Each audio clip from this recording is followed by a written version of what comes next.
garis 33 sampai 34 cm. Sampai usia mosquito meninggal 34 sampai 35 cm. Kemudian kita akan melakukan pertama itu mana ketika warna jamur maka nilainya ada 2. Jika sudah fokus warna jamur untuk air warna biru pucat nilainya 1. Jika turun warna yang pucat maka nilainya 0. Kedua itu ada atau puls. Jika nadi lebih dari 100 sampai 110 maka nilainya ada 2. Jika nadi itu kurang dari 100 maka nilainya ada 1. Jika nadi tidak terabak nilainya 0. Yang ketiga itu ada G, jika bayi menangis dengan kuat maka nilainya ada 2. Jika bayi menangis dengan tersendak-sendak maka nilainya ada 1. Jika bayi tidak menangis sama sekali maka nilainya ada 0. Yang keempat itu adalah unactive. Jika bayi menarik dengan kuat maka nilainya ada 2. Jika bayi menarik dengan lambat maka nilainya 1. Jika bayi tidak merespon sama sekali maka nilainya ada 0. Yang terakhir itu ada R atau respiration. Jika bayi menangis dengan kuat maka nilainya 2. Jika bayi menangis tetapi tersendak-sendak maka nilainya 1. Jika bayi tidak menangis sama sekali maka nilainya 0. Kemudian itu ada asfiksia kandungan. Bahkan tadi asfiksia berat itu 0 sampai 3, asfiksia sedang itu 4 sampai 7. Jika asfiksia berat maka akan dilakukan LCP. Kemudian kita akan melakukan pemeriksaan fisik kepada bayi yang dimulai dari wajah. Itu yang pertama itu ada mata. Nah, kita lihat apakah mata simetris atau tidak. Kemudian kita ambil pen light, kita center kepada mata bayi. Jika merespon maka mata bayi itu normal. Jika tidak merespon kemungkinan mata bayi mengalami kebutaan. Yang kedua dari hidung, pastikan hidung bayi itu simetris. Kemudian cuping bayi kira-kira 2,5 cm. Kemudian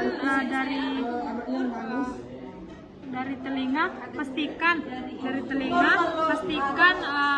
telinga bayi simetris dan juga tidak ada benda asing di dalamnya. Kemudian kita akan memeriksa bagian mulut bayi. Nah, kita periksa ke dalam. Jika tidak ada lanjut-lanjutnya maka disebut palatisitis. Jika lihat bibir bayi atau mengalami kesumbingan itu labioskisis.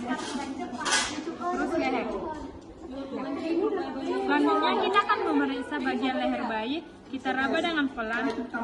Jika ada benjolan itu maka kemungkinan bayi mengalami tiroid. Kemudian itu kita akan melakukan pemeriksaan ekstremitas atas. Kita angkat tangan bayi dengan pelan ke atas. Jika bayi menangis maka kemungkinan bayi mengalami trauma pada saat dalam lahir. Kita ukur apakah tangan simetris atau tidak. Kemudian kita periksa kelengkapan jari-jari bayi. Jika lebih dari 10 itu dikatakan polidaktil, jika kurang dari 10 dikatakan sindaktil. Kemudian kita raba pelan dari bagian aksila. Jika teraba benjolan berarti kemungkinan bayi mengalami terdapat ada getah bening. Kemudian kita akan memeriksa ke bagian genitalia bayi. Jika laki-laki itu ukuran penisnya normal biasanya itu 3 sampai 4 cm. Kemudian kita cek skrotumnya apakah simetris atau tidak dan juga berjumlah 2. Dan pada wanita harus labia mayor menutupi labia minor. Kemudian kita akan cek lubang penis pada laki-laki. Jika di bagian bawah berarti dikatakan hipospadia. Kemudian kita akan melakukan pemeriksaan di bagian ekstremitas. Kita akan bukan kaki bayi. Jika bayi menangis atau merasa kesakitan, berarti kemungkinan bayi mengalami trauma pada saat jalan lahir. Kemudian kita melakukan pemeriksaan jari, kelengkapan jari. Jika lebih dari 10 dikatakan polidaktil, jika kurang dari 10 dikatakan sindaktil. Kemudian kita akan memeriksa bagian anus bayi. Jika tidak terus dikatakan atresia anus.